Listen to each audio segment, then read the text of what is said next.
Kamusta mga ate, kuya, beshi? Si Chari po ito mula sa The Sun, Moon, Stars, PH Tarot. Ipapaalam ko lang po na ito po ay isang general read o pangkahalatang pagbabasa at maaring hindi lahat ay magtugma sa inyong sitwasyon. I-check din nyo ang inyong Moon, Rising at Venus sign. Baka doon mas tumugma ang read para sa inyo. At kung ang mensahe ay tama sa inyo, paki-like lang po at mag-subscribe kung hindi pa ninyo ito ginagawa. Okay, mag-umpisa na po tayo. Hello po mga ate, kuya, beshies. Kamusta na po kayo? Andito ulit ako si Chari para gumawa ng another reading. And this is for the sign of Taurus, Sun, Moon, Rising, and Venus. And of course, welcome po yung mga cross-watchers ni Taurus at ang mga bago po nating mga viewers. At binabati ko po kayo ng Happy New Year, Happy 2024. At sana po naging maligaya, masaya ang inyong selebrasyon, itong pagpasok ng bagong taon sa atin.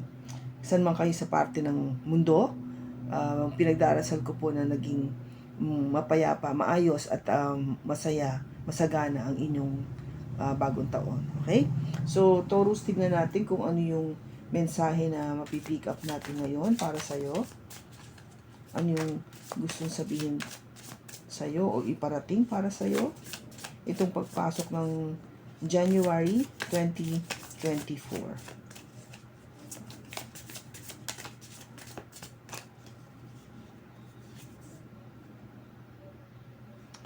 It is dark without you. So, alam mo yung pakiramdam niya na iba ka.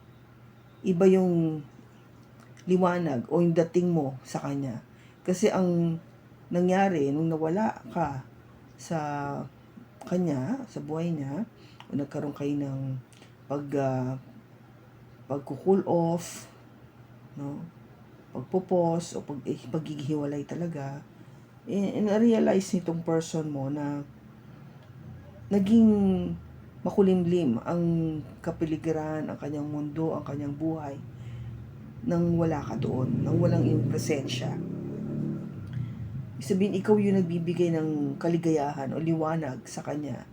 You know, kung gaba parang ikaw yung naging silbi na inspirasyon sa kanya na parang to move forward, to progress, no? Na maging mas matagumpay o masagana o magprosige sa mga gusto niya mangyari sa kanyang buhay. Umangat, kung gaba, para sa inyong dalawa, sa kanya at sa inyong dalawa. Okay? Yan pa natin kung ano yung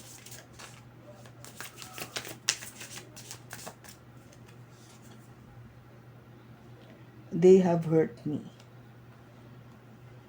Nasaktan siya. Why is it that you love me? Well, kino-question niya rito na bakit mo nga ba siya minahal? Siguro talagang, alam mo yung may mga bagay na kino-question niya sa kanya sarili. Kung karapat dapat ba siyang mahalin ng isang katulad mo? No? Kung ba parang para sa kanya siguro, wow, ang swerte ko naman at may isang tao na talagang pinakita sa akin na mahal ako. And yet, anong ginawa? Anong nangyari? Parang nagkahiwalay kayo, something might happen or something had happened, obviously, na para masabi niya ito na nasaktan siya.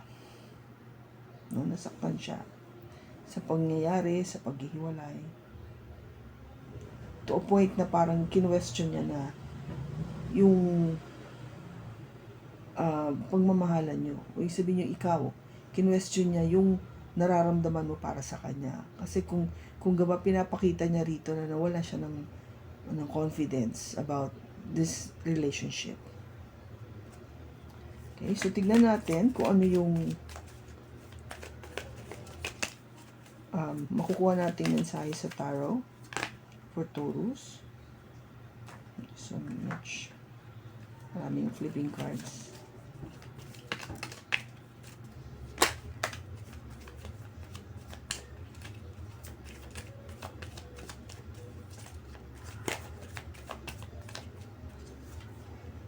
we have the Queen of Swords, the Queen of Wands, Page of Cups, the Knight of Wands, and the Two of Cups. Bottom niya is Strength. Okay, so this is yung Strength card natin. It is an energy coming from a Leo. So, Taurus, you might be dealing with a Leo. Okay, or fire sign.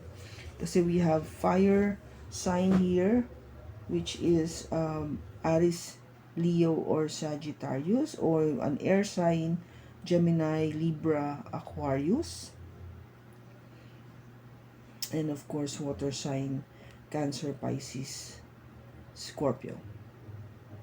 Okay, now Strength card. Ang tanong dito kasi, Taurus, is kaya ba't merong Strength card? Kasi nga, yung sabi ko sa'yo, di ba, parang naku-question yung confidence. Why is it that you love me? No? Klaro yung tanong eh. Bakit mo ko mahal? Tinatanong natin to talaga, di ba? Sa bawat relationship natin. Because you wanted to know exactly kung ano yung nakita ng person na yun sa'yo. Hindi dahil na alam mo hindi ka karapat dapat mahalin. You know, you're a Taurus, so you know your value, you know your worth.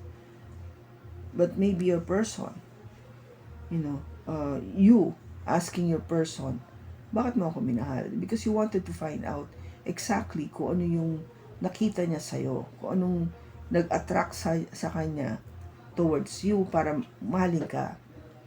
No? It's more of for you to find out ano yung qualities mo na nagustuhan niya. And ito, the Strength, this is energy coming from a Leo, which is providing strength, confidence, yung power na yon to attract a lot, everybody, ganun. Kasi you have this certain charisma, with the Taurus, with the Leo energy. Maybe that is why, yun yung isa sa mga qualities mo, Taurus, na nagustuhan niya. No? Your confidence. Kung paano mo dalhin yung sarili mo na you know exactly who you are. Ano yung kaya mong ibigay? Ano yung kaya mong gawin? Okay? Ano yung kaya mong, sabi nga, what can you put on the table? Yung kaya mong ibigay o provide. You know that. And that's very attractive, no? Very sexy. Yung sa totoo lang.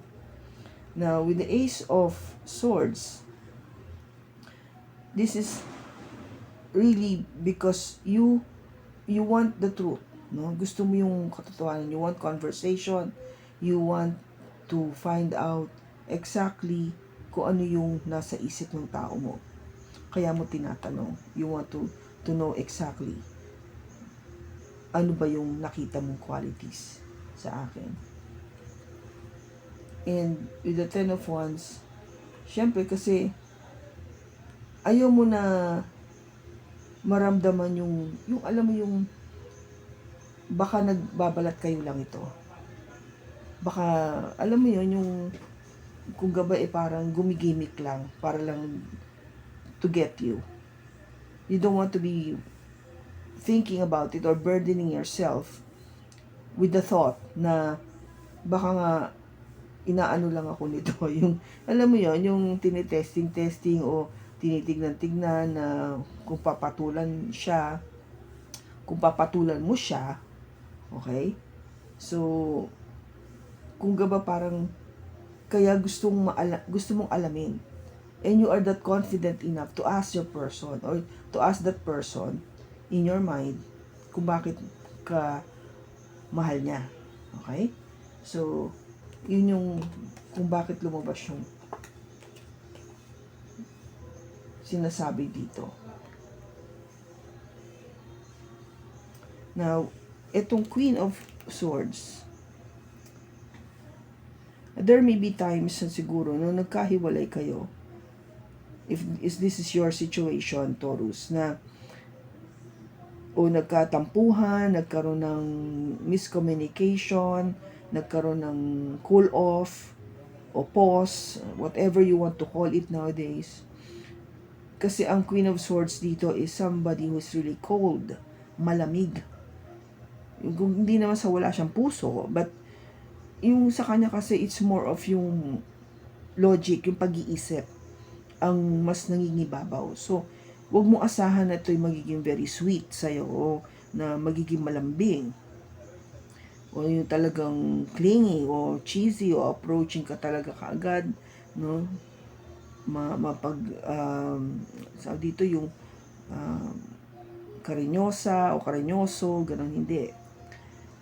Maybe the reason kung bakit kayo sabihin natin nagkaroon ng problem or miscommunication is maybe because nga yung qualities na sinasabi dito na yung nagkaaway kayo, of course definitely their person will be cold, no? Lalamig.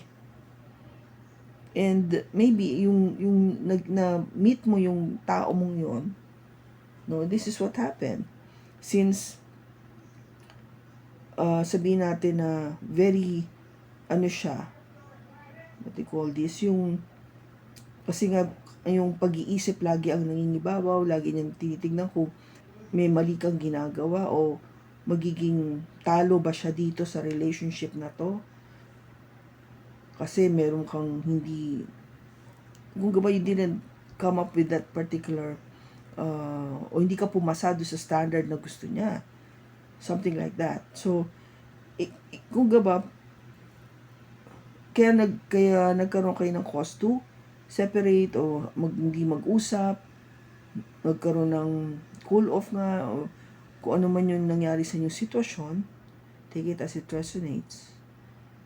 And then somehow, because of that absence, yung paghiwalay na yon, the moment that there were silence, no, yung katahimikan, no conversation at all, no contact, that's the time when you realize that it is dark without you.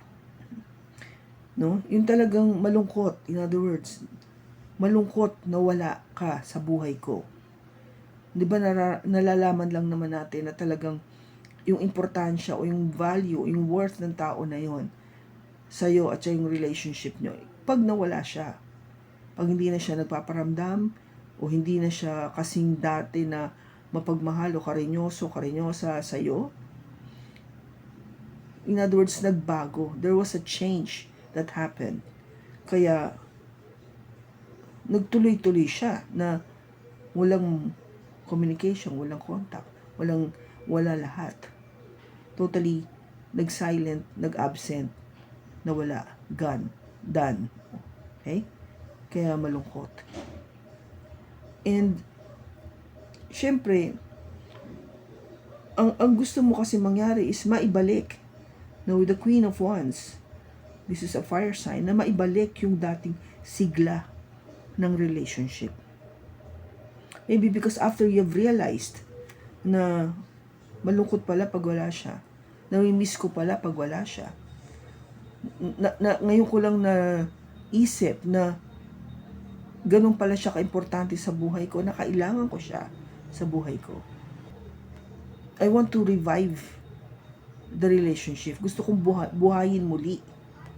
No? Buhayin muli. To have that energy. To have that parang excitement once again. No? Mabuhay muli ang init ng aming pagmamahal. Yung mabuhay muli yung attraction. No? Yung attraction between the two of us. Andun ulit yung chemistry namin. Andun ulit yung kagustuhan namin na magkita, to have fun, to talk, to just laugh, do whatever two people in love do most of the time. Yung normal things na ginagawa ng dalawang taong in love. Ito yun. I mean, that fire within you, gusto mong buhayin. And that is a challenge. Kasi nga, nanggaling ka dito sa isang malamig na paghihiwalay. Now, Ano bang gusto mong gawin? What is the action that you want to do? Paano mo ba bubuhayin itong pagmamahal na tumuli? Of course, with the Page of Cups, send ka ng message. Now, whoever resonates with this, Taurus, it could be you or your person. Send ka ng message. Let the person know exactly how you feel. No? Na-realize mo pala na hindi pala magiging masaya ang buhay ko kung wala ka. Tell exactly how you feel.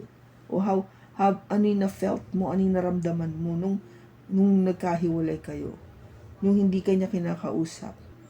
And explain maybe, bakit ka nasaktan? They have hurt me. Nasaktan ka sa mga nangyari. That's exactly what hurts you. Kasi nga sa mga nangyari sa inyo, masakit talaga yon. Lalo na kung meron kayong hindi pagkakaunawaan. Diba? That's why communication is very important. It is important for us to discuss openly and honestly what we feel. Para hindi at a dark, hindi kayo yung nangangapa sa isa't isa. No? Now, of course, yung intention mo kasi, Knight of Wands, is not, this is something na sabi ko nga, mabuhay muli yung relationship. But not to a point na kung kailan mo lang gusto. Because this energy with the Knight of Wands is somebody who goes in and out, somebody who's not consistent at all. Ito yung syempre ayaw nyong mangyari o maulit muli. Because maybe, before, baka ito yung isa sa mga naging rason kung bakit kayo nagkaroon ng misunderstanding. Because of that inconsistency. Walang yung tao, or it could be any of you or your person, Taurus, again, take it as it resonates, yung tipong nagkakaroon lang ng effort o nagbibigay lang ng effort pag gusto niya, hindi yun pagmamahal. Yun kung gaba parang nakikipaglaro ka lang. You're playing. And love is not a play. Hindi siya laro. Love is something that should be handled with seriousness. No? Kailangan seryoso ka dito. Kasi kung lalo ng tunay na pagmamahal ang pinag-uusapan natin, seryoso ang pagbibigay ng effort dito. Hindi laro-laro lang. Kasi this energy with the Knight of Wands is a player energy. Kung gaba parang ngayon type kita, Taurus, bukas iba na yung type niya. Maybe isang Scorpio o kaya isang Aquarius, gano'n. Tapos pag medyo nagsawa na siya dalawa, balik na naman siya sa'yo, Taurus. Hindi yon.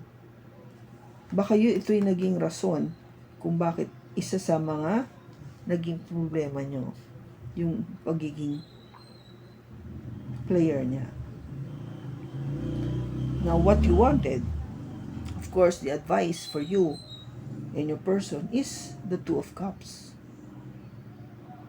The understanding of the both of you that if you really love each other, kung mahal nyo talaga ang isa't isa, gagalangin nyo yun, respetuhin, gagawin, mag-e-effort, pangangalagaan, patatagalin, hanggat maging kayo mag-asawa.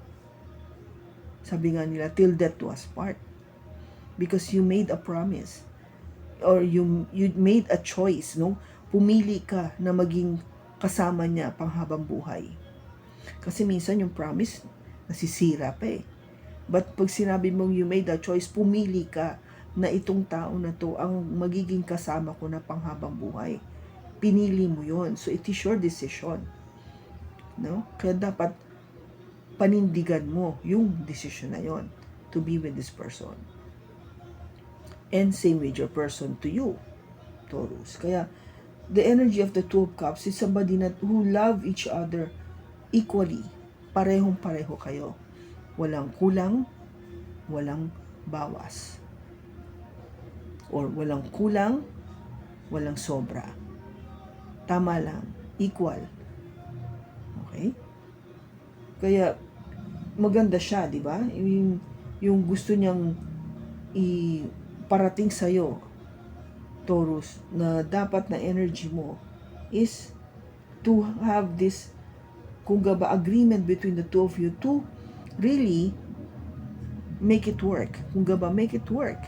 Na pareho kayo, na you understand each other, you're both on the same page. Yung sasabi nila. Maybe the fact na through this experience, masasagot na to. Why is it that you love me? Diba? Maraming pwedeng sagutin kasi dyan na sagot eh. Diba? Kung bakit mo mahal yung isang tao na yun. It could be something physical, or maybe something spiritual that you felt. Diba? Normally, nag-i-start yan sa physical eh. You're so attracted, you find this person beautiful, you know, magiging compatible kayo, you jive, you happy with each other. Maraming reason. Yan talaga nagdidepende na yan sa inyo. No, I'm just giving you an example. Maybe you will be able to find out the reason na kung bakit. And the same with you, Taurus. Bakit mo nga bumahal yung person mo? Ano ba yung nakita mong quality sa kanya? No? So, okay, ano ko lang, I want to clarify this, the Knight of Wands, kasi bakit meron tayo nito, kung ba, ang intention mo is maayos kayo, bakit meron ka pa rin inconsistency dito? So, ano natin, bakit andito yung Knight of Wands? Bakit andito yung Knight of Wands? We have Temperance, the Wheel of Fortune, and the King of Swords. Meron tayong, kaya nga may inconsistency, di ba? Yung, sabi ko, apply your energy. Yung kung ba parang siyang isang paro-paro na ng lipad sa may ibang bulaklak. Ganun yung ano nito energy niya. Bakit ka ganun kung alam mo namang may isa ka ng gusto? Kaya binibigyan ka ng energy of the Temperance is for you. You should know how to balance yourself. Diba? Kung ang intention mo is to be serious with this person, then stop having this energy. Balance yourself. Balansin mo yung sarili mo na talagang alam mo na ito lang, si Taurus lang ang gusto mo. O Taurus, yung person mo lang ang gusto mo. O hindi ka na makikipag, alam mo yun, hindi ka na makikipag mingle sa mga ibang tao na pumuporma sa'yo o pinupormahan ka. Because if you're able to do that, things will change. Magkakaroon ng pagbabago yung takbo ng relationship for the better. And with the King of Swords, this is somebody na who is really for the truth, yung para sa katotohanan. Somebody na talagang ang hanap niya is yung honest. Hindi yung ganitong naglilihim, nakikipaglaro. Gusto niya yung seryoso. Yung seryosong tao sa kanya. Okay? Kaya, ba, that's why I'm telling you to take off this energy. Don't entertain the feeling na parang you could, still entertain other love wherein alam mo namang ito yung sa'yo, para sa'yo. Kasi kung i-entertaining mo to, parang sinasabi mo talaga na hindi ka pa sure. Hindi ka pa sure dito sa person mo kasi binibigyan mo pa rin ng thoughts na yung sarili mo to having an option. Having an option to choose other things pa or other person. Kasi hindi ka sure di sa tao mo. Niisip mo na baka may mas okay pang iba ako ma-meet. Hindi pa ako sure dito sa ngayon. Kaya ka ganito. Pero kung matindi yung nararamdaman mo sa person mo, hindi mo itong entertainin. You will not have that thought or feeling to be considering other people. Kasi para sa'yo, nakita mo na yung gusto mo eh. Nakita mo na yung one true love mo. Your soulmate. With the Two of Cups energy. Kita mo na siya eh. Alam mo siya na. Eh bakit ka pupuporma sa iba, di ba? So this is just really creating negative energy sa relationship. Di ba? So, anong natin? The best way to do is really to talk. No? Ano ba yung magiging maganda nating oracle for this? Okay. Ano natin?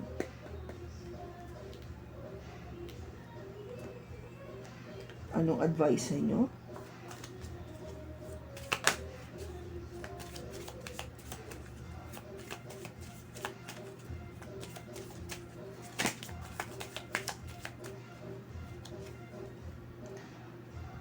It says here, physical touch.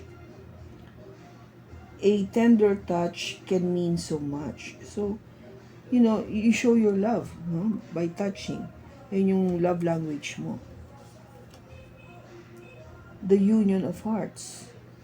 So, a love connection defines explanation. Okay?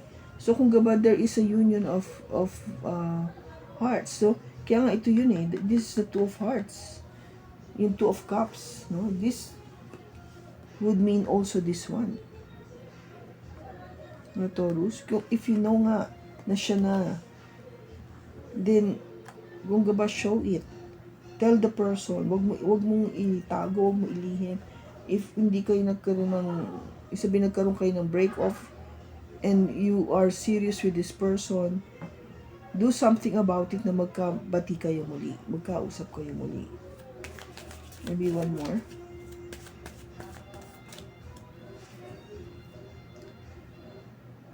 You are limitless. You can do anything you choose. Diba? Oo, andun ako. You are given the right to choose with this relationship. Kaya nga, you choose wisely. You choose wisely para alam mo, Taurus, na talagang siya na nga. Yung person na naiisip mo kung siya na ba talaga yung dapat mong seryosohin. Okay? Ano natin? Yung person na nasa isip mo ni Taurus, siya na ba yung dapat seryosohin? Is this the person na dapat niya nang seryosohin? Ayan. It says yes. Kasi matagal ka nang nag-invest dito sa tao na to. Kung ba matagal mo na itong iniintay o matagal na kayo magkakilala. So, kung ba parang maybe kailangan lang mag-usap ng matindi para maayos nyo to. It's a yes. Siya na nga yung tao na para sa kanya, para sa'yo, Taurus.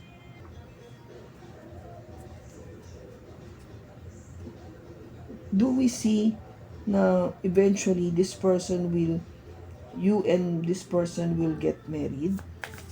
Tingnan natin yung timing.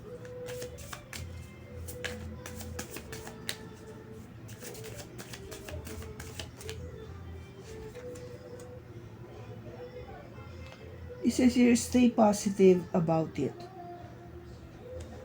Maybe kasi nga itong point na to, kung di pa kayo nagkakasundo, hindi kayo nakakapag-usap, and there's still that, you're still within yung period na no communication, very silent, walang contact whatsoever.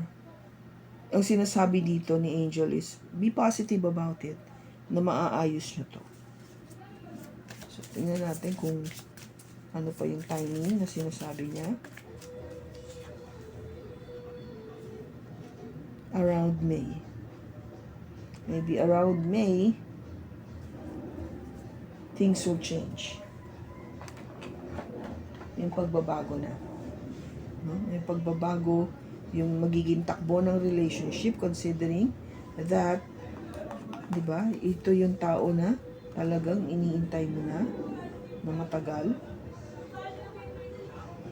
Just show. O kung gaba parang ipakita mo, huwag kang maging malamig.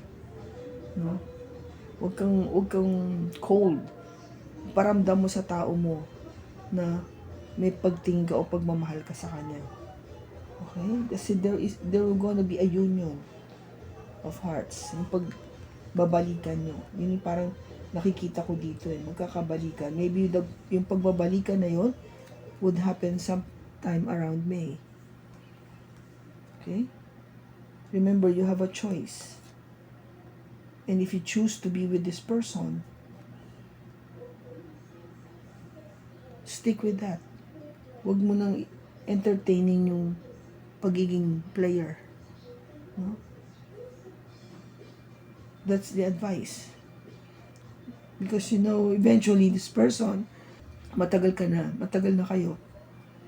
Meron na kayong may taon na kayong kung nga ba na pagsasama, yung relationship nyo, nabuo siya ng taon na. So, in terms of value, may value na yun sa inyo pareho. Kaya kung nga ba, ayaw mo nang masayang yung taon na yon na ginugol nyo sa isa't isa. Yung characteristics, okay, let's see. Yung characteristics ng person na naiisip mo, Taurus. Just to describe.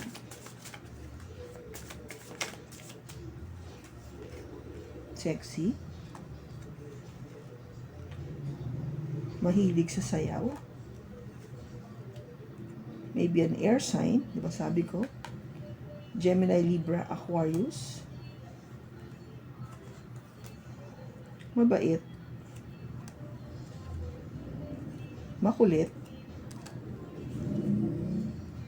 And single. Di ba? Ano pang iniintay? Okay, Taurus, I hope na nakatulong ito sa'yo. Maraming salamat sa pagsama mo sa akin sa pagbasa na ito. Sa susunod po muli, ingat ka and God bless.